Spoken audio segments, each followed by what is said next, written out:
Get your mouse off that dislike button. I can see you hovering over it over here, just waiting to dislike me into oblivion over uploading a video on NFTs, which themselves are very controversial, but just hang in there. Today's video is going to be educational, and it's part 1 of 2, where part 2 is all about the bad things on NFTs. So today we're going to do the good things, we're going to do educational, what NFTs do well, how they impact gaming, and we have a fun interview with the creator of Dogecoin near the end of the video.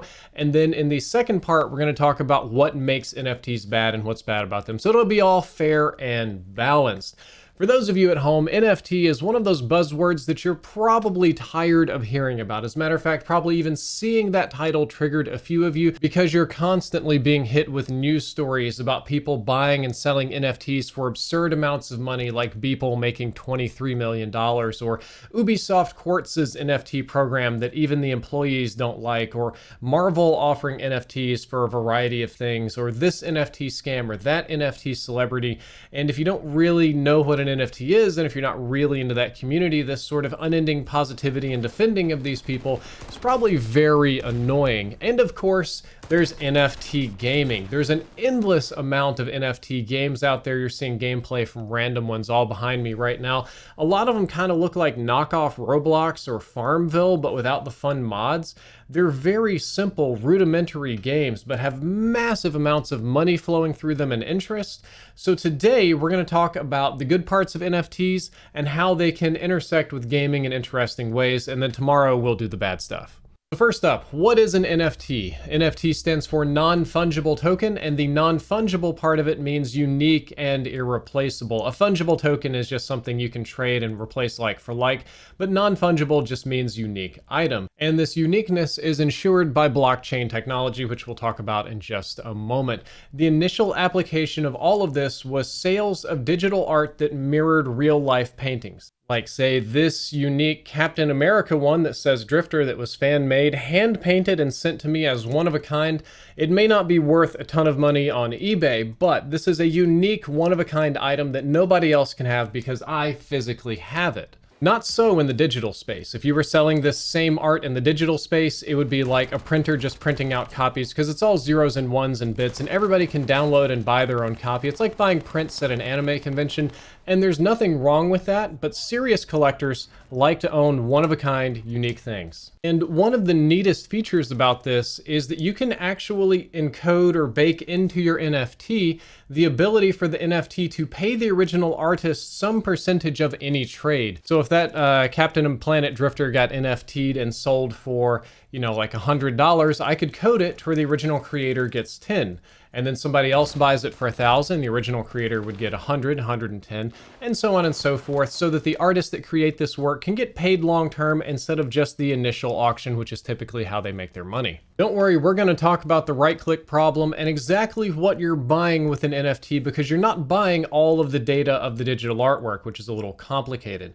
NFTs are created or minted on the Ethereum blockchain. One of the neat things about the Ethereum blockchain is that it can also be used to store data and information. There have been applications on this for like trades, for medical data, for stock data, all sorts of neat stuff with Ethereum. But what they're doing with it with NFTs is they're storing data in the distributed ledger about who owns a piece of art. So an NFT contains the minimum amount of data to convey ownership or creation, who created it, where it's hosted, what it traded for, what its address is, who's the current owner or registrar, etc., etc. Just a couple little lines of information that hard locks in an owner.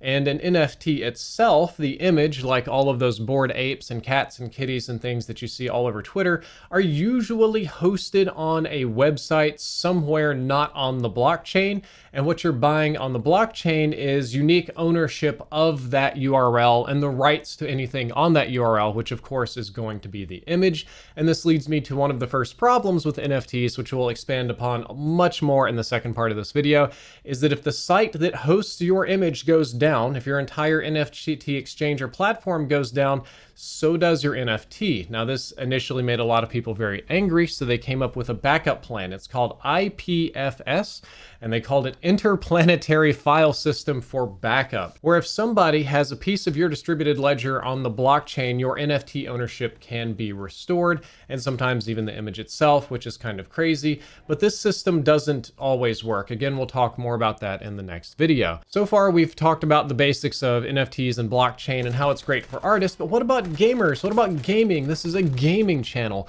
Well, games have had unique ownership of items like NFTs for a very long time. If you can go back to MMOs, there were unique items. The best examples that I can think of off the top of my head would be something like the Steam store, where people could buy, sell, and trade not just whole games, but rare items, DLC packs, collectibles, hats for TFT, skins and guns for CSGO, gamble, bet them. It was a huge thing.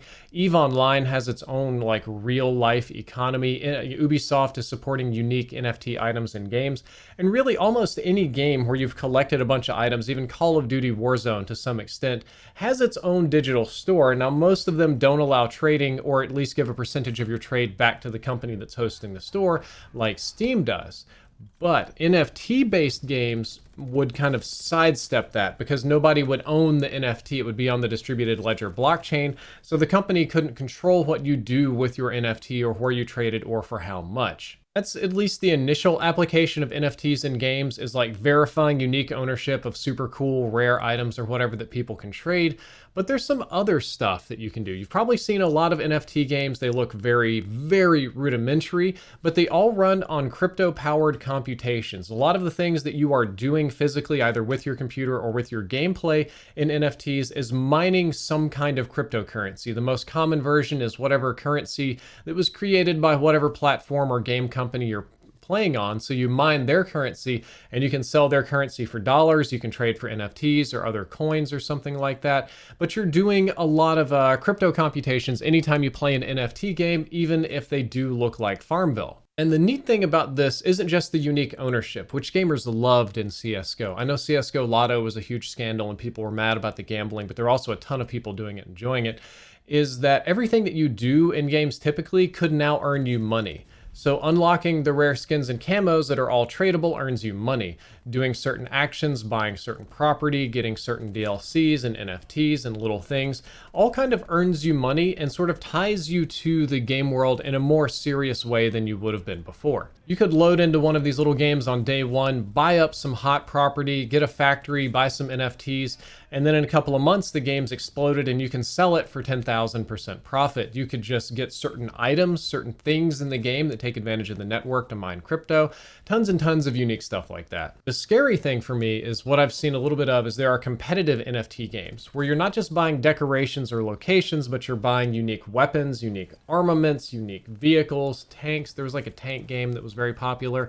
But when you die with it, it's destroyed. So you have to spend real money to buy, let's say, an NFT tank that's very, very strong, and you just play badly and the other team blows you up while your tank is blown up too. So you can really lose real money. This is a type of gaming that I don't like. I don't like this ultra high risk kind of thing, but there are some gamers out there that really enjoy it. They really enjoy the competition, they really enjoy the challenge, and they really enjoy feeling like they have something to lose from their game. The ideal scenario for NFTs is a lot like Ready Player One. If you haven't seen this movie, I would highly encourage checking it out. It's one of Spielberg's best and oddly best predictive films about how some of these future technologies are going to work. It was out there way before the metaverse and all that. But the neat thing about it is if you watch Ready Player One, everybody's got their own unique skins that they, put on their body, their own vehicles, their own abilities, and they've all got their own super weapons. Somebody summons King Kong, the next guy summons Mechagodzilla, the next guy summons the Iron Giant, the next guy summons, whatever character that you've heard of or whatever weapon or Looney Tunes thing. But the neat thing about it is that the evil corporation doesn't necessarily control all of that, because in this game, if it were all NFT'd on the blockchain, even the evil corporation that hosts most of this stuff, that owns the biggest percentage of the game world, doesn't necessarily control the items or the players in it, or what they do with those items, because it's all distributed on the blockchain, on the distributed ledger, so nobody can really control it. And that's why the movie was set up to where like the heroes in the digital world can summon their own stuff and defeat the giant corporation that apparently just can't turn the servers off. It costs too much money. So in that sort of scenario, your NFTs in the future in the metaverse, if you buy Mechagodzilla, you might be the one singular solitary owner of that Mechagodzilla in the Facebook metaverse and do with it whatever you want. And I think that's very cool. And I think this scenario in Ready Player One is probably the best and most optimistic application of an NFT that I have ever seen. I think there's a lot of problems with this, but let's go ahead and skip to our interview with Shibatoshi Nakamura, better known as Billy MK2, the creator of Dogecoin. Now we're at the fun part of the video where we have an interview with Shibatoshi Nakamoto, who is a crypto innovator, financial influencer, NFT collection creator, but is probably best known for co-creating Dogecoin. Shibatoshi, or Billy, how are you today? Hey, I'm doing good. Thanks for having me on.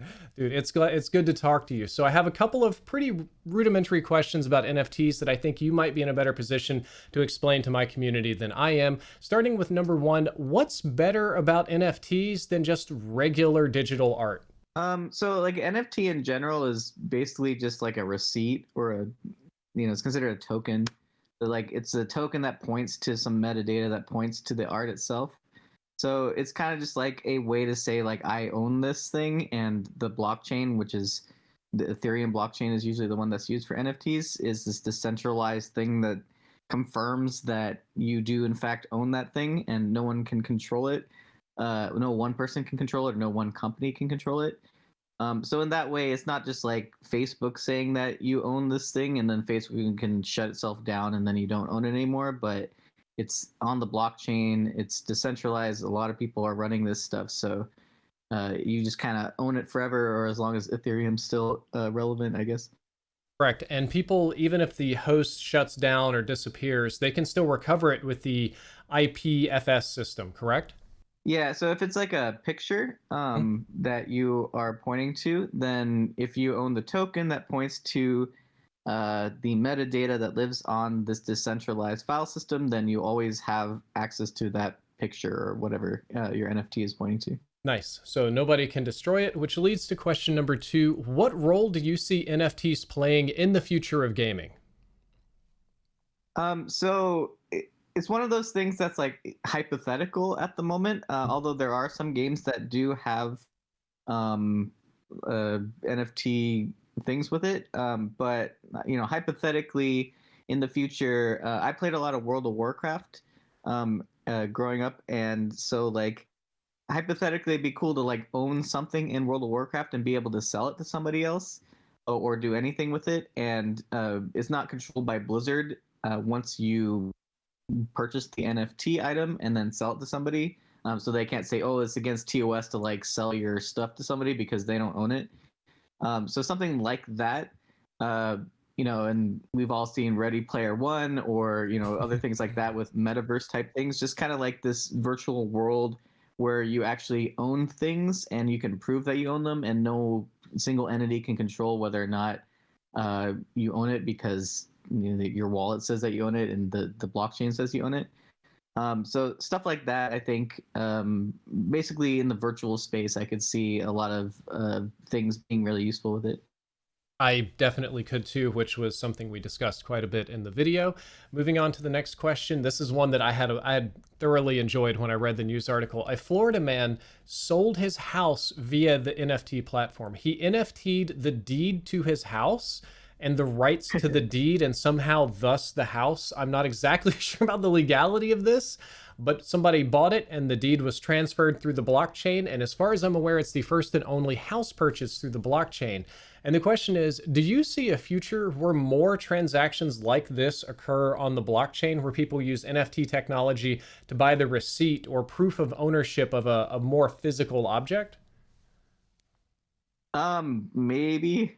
It's one of those things where, like, I personally don't think that particular use case is super necessary, considering that infrastructure is already in place. So, like, if you want to buy a house, you have to, I don't actually know the rules, but you register with the state, you have a title or something like that. Like, someone controls it. And I don't think, generic realtor person is going to be like, oh, yeah, you got to get this non-fungible token to buy this house. Like, no one's going to care. So, it's one of those things that if the infrastructure is set up for it and it makes sense, I can see that. I could really definitely see it in like the ticketing space.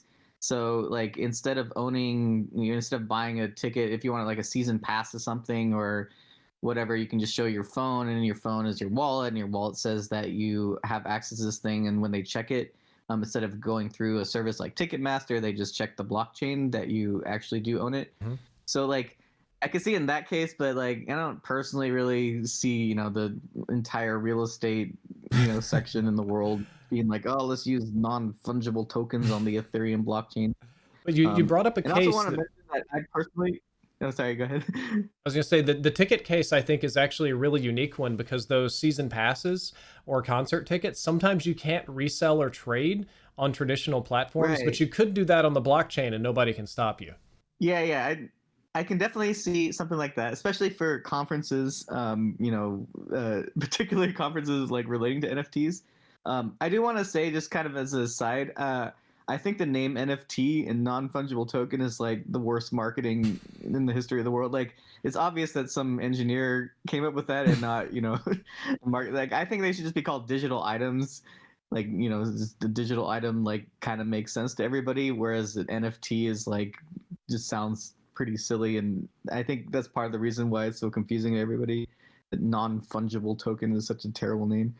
Oh yeah, it is. And it looks like it looks like something that should be offensive because we don't like F words in a lot of our things. So Right. I remember seeing this first years ago in NFT and I was thinking like it was an acronym for some sort of swear. And I was kind of like trying to build it. And I'm like, wait a minute, it's a token? I'm so lost. But no, you're right. Digital items would be better. Speaking of digital items, who is buying these multi-million dollar NFTs and more specifically, why are they buying them? When they're that much money, when it's like a monkey picture selling for $500,000, it's kind of following just greater fool principle, the greater fool theory, where like an item is worth whatever someone's willing to pay it for, and you just keep going until no one's willing to pay for it anymore. So when it's like jillions of dollars, like I personally am just like, okay, like whatever. A lot of that stuff is actually pretty weird. So if you look into something called MoonPay, Okay. with Bored Apes. Like MoonPay buys a lot of Bored Apes for celebrities, and the celebrities are like, "Oh, that's mine. I bought it," and then it creates all this hype and stuff. So, like, that's all. Like, and there's a lot of seedy, silly stuff going on with NFTs, and again, it's one of those things I completely understand if anyone's turned off by that because it's kind of stupid. So yeah. It's interesting because traditionally art auctions and rich people that buy expensive art have used that to launder money for hundreds of years. And now that we're trading Mm. art on the blockchain, you immediately see the same type of money laundering occur, but digitally and way faster. Yeah, it's one of those things too. Like, it's unfortunate that like that's obviously going to happen. But it's unfortunate when people are just like NFTs are for money laundering and that's it, because there is potential for just artists to sell their stuff and like make money directly from people who want to buy their stuff, which is nice. So it's one of those, this is why we can't have nice things when people take a normal concept that could be okay and name it something ridiculous like NFT, and then do all this legal stuff with it. It's like pretty annoying. So I don't know. I'm again, like I always understand completely why people would be turned off by NFTs, just because there's a lot of silliness. What is your fantasy use case for NFTs? The year is 2057. You're one of the premier influencers for NFTs. You can create any kind of NFT technology that you want to change the world like a wizard, like magic. What's the one amazing thing you would like to do with NFTs? Maybe I'm not that ambitious as a someone in 2057. I don't even know if I'll be alive or the world will be around by then. But I always like wanted, when I was a kid, I always wanted to make money playing video games. That was my like dream life, because I had no real ambitions. And so like I think it would be really cool, just for example in World of Warcraft, if I got like this crazy mount that I don't need because I have a bunch of other mounts, and someone wants to buy it for like you know 20 grand or whatever the equivalent that is in 2057, I'd be like, yeah, you can have my mount. I don't care. I'd rather like have a house or whatever it is. So I think stuff like that would be nice. In the future we have no problems anymore. World peace is wonderful. We can just make fantasy worlds and buy and sell stuff from that. That seems fine to me. I think you're talking about a future that's already on the way because there's that's sort of the thing that a lot of game companies are trying to build. And we already touched on Ready Player One and that sort of fantasy future, so I don't think we need to revisit that. Let's end this interview with one more difficult question. So, crypto is computationally complex. You probably more so than me know how much energy it costs to mine certain coins and mint NFTs and the environmental impact. So then, do you think NFTs or maybe even crypto in general will ever have a lower environmental impact or smaller carbon footprint than it does now? I think definitely the cryptocurrencies that NFTs are being built on top of will. There's already a plan for the main one, Ethereum, to reduce its computational footprint, basically by switching its algorithm from proof of work to proof of stake. And that's supposed to be happening sometime this year, which I doubt it'll probably be in X years. But basically that'll make it about as computationally intense as like Twitter. Oh, And good. then the people complaining, yeah, like the people complaining about it at that point will be using as much computational energy as the NFTs themselves through making tweets about it. That'll be neat. But Bitcoin, I think, is going to stay proof of work, and have all the issues. And there are some people who support proof of work because they believe it makes it more valuable. There's a lot of arguments about security and stuff that I won't necessarily get into, but my feeling is that I'd much rather have NFTs and blockchain be less damaging to the environment, because I don't personally see that being a wonderful thing. So yeah, like I don't think I would support Ethereum if it wasn't attempting to move to proof of stake in the future. Also, That is a very good answer. Ethereum is the one that I invested the most of my crypto money into. I'm kind of a believer in Ethereum and the future of it, more so than almost anything else in the space. So that is a very yeah. comforting answer for my future investments. All right. Well, that concludes the interview. I don't think I have any more questions. Is there anything you would like to promote or plug of your own here on my channel?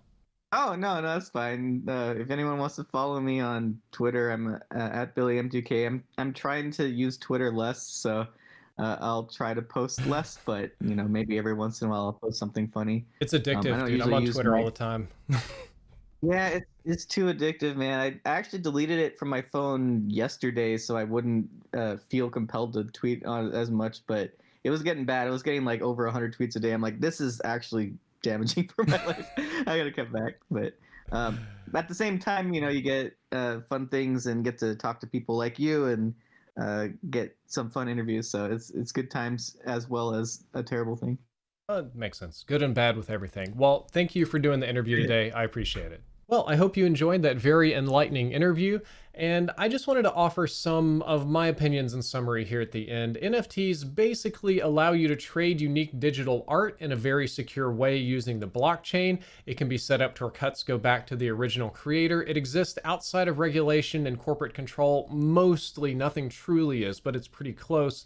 And in gaming, that means that any game that supports NFTs can have its own sub-economy that's not tied to Activision, Blizzard, Steam, whatever, that exists out there in the broader crypto economy. So your in-game items and trades and skins and unique things have a real-world dollar value. And you can earn real-life money or in-game currency just from playing, from trading, from having unique items from when the game launched, from having a lot of neat things to do that could make us more entrenched in the game world. It could give us more emotional investment there, which I think could be very cool.